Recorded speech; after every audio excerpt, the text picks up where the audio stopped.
Welcome back to the Habs podcast, guys. Welcome back to a brand new video. Welcome back to us talking about the NHL market of the trade deadline. And make sure you subscribe and make sure you like the video. Yeah. So yeah, welcome back. Today we're going to talk about well, not today. In this episode, we're going to talk about players available and which team we think is going to go for. So, yeah, pretty much like seeing all the players available and seeing which teams could go after them. So let's start with Jake Gansel. He's a winger on the Pittsburgh Penguins.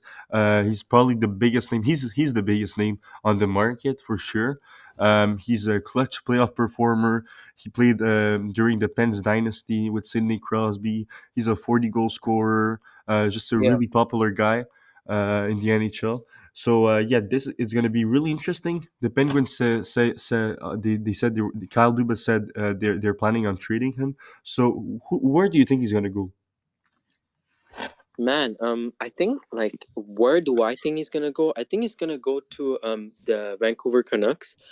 But I think the Hmm. best fit for him, to be honest, I think I don't know. Maybe he will be a good fit in Vancouver. I think, because I've been seeing rumors where Vancouver has been talking about dumping Lindholm. Yes, the guy they just got, Elias Wow. Lindholm, to Boston, and then acquiring Jake Getsel. Yeah, those were So yeah, crazy rumors. what? Yeah. So I have a question for you. Where do you think he's gonna go? What is your prediction? And where do you think is the best fit for Getsel?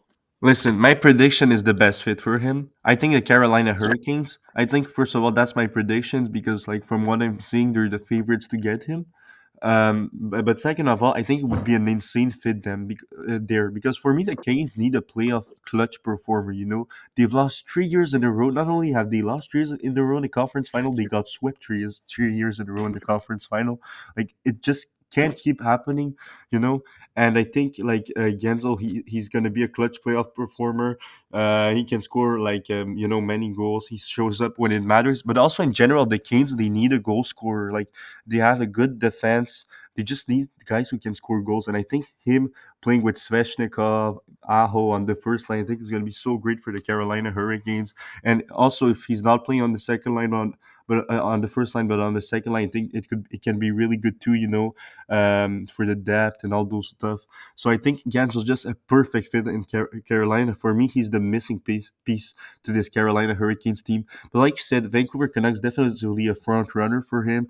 And I would rather, if I'm the Canucks, have Jensel than Lindholm. I think he fits their need much better.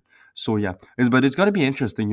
We didn't think Vegas was gonna land Anifin, but they did. So maybe a team is Yeah, gonna surprise us. yeah, man. Yeah, exactly. I completely agree with you. All right, now Jacob Markstrom. So Calgary and New Jersey had a deal that was almost finalized, including him. But at the end, the Flames canceled the deal. But it was like almost confirmed. But even the two GMs agree. But the other dirigents of Calgary didn't want that trade to happen. And they said that Markstrom isn't on the trade market anymore, but sometimes GMs they say that and things change quickly. Do you think Markstrom is going to stay a Calgary Flame after Friday? Man, listen, it can be interesting because to be honest, I think he can be, but at the same time, like Calgary is not really in a playoff situation, and like the market for goaltending is not the best this year. Yeah, So maybe there could be like a shocking last minute trade, like we never know. But yeah, I honestly do not know the answer to your question, but it's gonna be very interesting. I agree with you. I think that like the Flames, like I would trade Markstrom because his value is like at the highest right now. But like at the same time, and you have to remember he's 34 years old, so like there's no guarantee he's gonna stay good. I think they need to take advantage of him being good right now, and like I think they know that things can change quickly. So I would trade him now, but now it's just a matter of like which teams are interested. But yeah, I don't think he's gonna get traded, but I think he should get traded, like for the best of the Flames organization. And I think if he gets traded, I think it's gonna be New Jersey because they need a goaltender.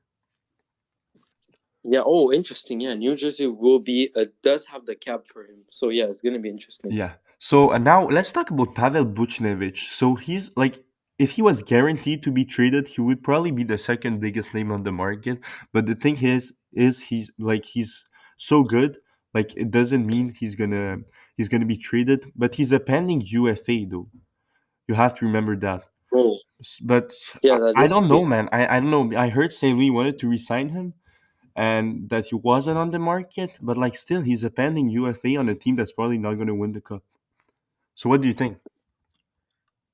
Listen, man, like you said, you never know what can happen, man. The trade deadline, NHL trade deadline, anything can happen. And I really think if I'm St. Louis, I'm keeping on to him. If I'm St. Louis. Sorry, wait. I made a mistake. He's not a UFA in 2024. He's an UFA in 2025. So that's why they don't want to trade him because this is not his last contract Yeah, here. That's my yeah, yeah, mistake. yeah. That's my mistake. But yeah, still, I mean, maybe they take advantage of him having a good season. But if I'm St. Louis, I would keep him another year because he's that good, and Yeah, I think he's gonna stay good next season. So yeah, I would keep him. See what happens. I think yeah, like he's still in his prime age, so I don't think he's gonna be traded. But I still heard there are a lot of teams interested in him, which is why he's on the TSN trade bait. We're gonna see what happens. Maybe the Golden Knights are gonna want him.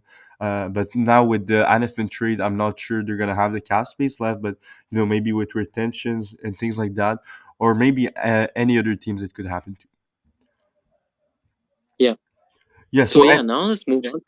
Yeah, now let's move on to a guy that's been on the market too. Anthony Duclair. He's playing on not a good team. He's a free agent this year. So I say he has to be gone, right? yeah, this is not a mistake. He's actually a free agent after this year. So he earns only 3 million, and he hasn't had a really good season with San Jose. And people are saying that he has not been motivated, but at the same time, I don't blame him. You're playing in San Jose. There's no motivation, but I think like he's such an underrated name on this market because last year with Florida he was Yeah, a playoff performer, and he's always been good for Florida. And I wouldn't judge him based on his year. I think he's good. As soon as he goes to a contender, he's gonna play much, much, much better. And I think like now with a lot of big names being traded, his value is gonna go even higher. But where do you think he's gonna land? Um, I think maybe I think like a team that maybe needs a little bit of depth, in my opinion, would probably be Boston. I don't know, it might be like a little No, surprising, I agree. No, but it's I not don't know. surprising. I mean, Boston really needs offensive depth, in my opinion. Like I think their bottom six needs to be a little bit better, and I think Duclair is a perfect fit. Like, what do you say, Boston? Duclair on Boston, like, don't you think it's going to be a great top? I mean, bottom six player for them? Yeah, I think Duclair feeds the Boston need, but their only problem is their cap space. But at the same time, Duclair only earns like 3 million, so it's not. It could Yeah. be So manageable yeah, with retention, and yeah, like they can. maybe a three-way deal, Yeah, a maybe a three-team three-way deal. deal. Exactly. Yeah, no, I mean he could fit in Boston, and I also think if he goes to Boston, he can literally play in the top six. Like I said, I wouldn't judge him based on how he's playing this season. He's unmotivated, but when he goes to a contender, I'm sure that fire in him is gonna get back to him. But also, like it wouldn't surprise me, like because his contract is low, maybe he even makes a return to Florida because he already knows the system and he performed really great there. So like if I'm Florida, like screw it. Like it's the cup here for them. Like it's their chance to contend. They're the best team in the league. I would go for Nuclear. Yeah, completely agree with you, man. Why not? Yeah. So Jake Allen now from the Montreal Canadiens. So would you trade him? Yeah. Listen, man, if I'm Kent Hughes, I'm keeping him. And the reason why I'm saying this is because his value is not really that high, and he's not even a free agent. So why not we just keep on to him and wait next year until his value is high and trade him? But at the same time, the value, I mean, the market for the goaltending this year is not the best. So we never know what could happen. But yeah, Yeah, I agree with you. I mean, I'm gonna talk about this more later because we have a special segment at the end. So yeah, next, Jacob Chitrin of the Ottawa Senators. Let's do this quickly, so we can spend a bit more time talking about the Habs players. But yeah. do you think Chitrin's gonna get traded? Hmm. Listen, the way Ottawa, I mean, like, um, the way Ottawa has been like the way they traded Tarasenko, maybe I feel like they would just dump Chikrin because I honestly don't understand what they're doing. Like, Yeah. but yeah, honestly, like Chikrin will be I think a great fit on a team that needs defense, like maybe Carolina. Okay, yeah, yeah. Well, we'll see. I don't think he's gonna get traded, But yeah, no. Let's talk about Frank Vetrano. Also, I think they're maybe gonna try to move him because like his value is up, and there's no guarantee he's gonna stay good this year. He has over 20 goals, so I would at least explore the market. And as of Matt Dumba, man, I don't think many contenders are gonna be interested because he's like a defensive train wreck. Yeah, yeah. So, So uh, yeah, first, yeah, like so. Then Jordan Eberle. Do you think he's gonna be moved? no, I think he's gonna be kept. Yeah, Nick Dowd. Yeah, I think he's gonna be kept. I don't think he's gonna be traded, to be How about honest. Max Pacioretty? Ooh, maybe Pacioretty because Washington seems to be like I don't know, like they traded Monta. Why not? Yeah, Maybe the to direction get is not Cooks. clear. Yeah, Yeah. So yeah. now let's talk about the Montreal Canadiens. So what we're gonna do, we're gonna show you a slide, and you're gonna tell me if you would trade him or not, and explain why. So, Joel Armia. Yes, man. This guy has been. Yes, I know he's not a pending free agent this year, but this guy has been putting his value is very high. He's has 11 goals. Yes, Yoel Armia has 11 goals. And yeah, I would Yeah, trade he's him. the His only guy. value is high. Him and Gallagher are the only guys having more than 10 goals or more. If aside from our first line, so that's pretty amazing. So good season for him.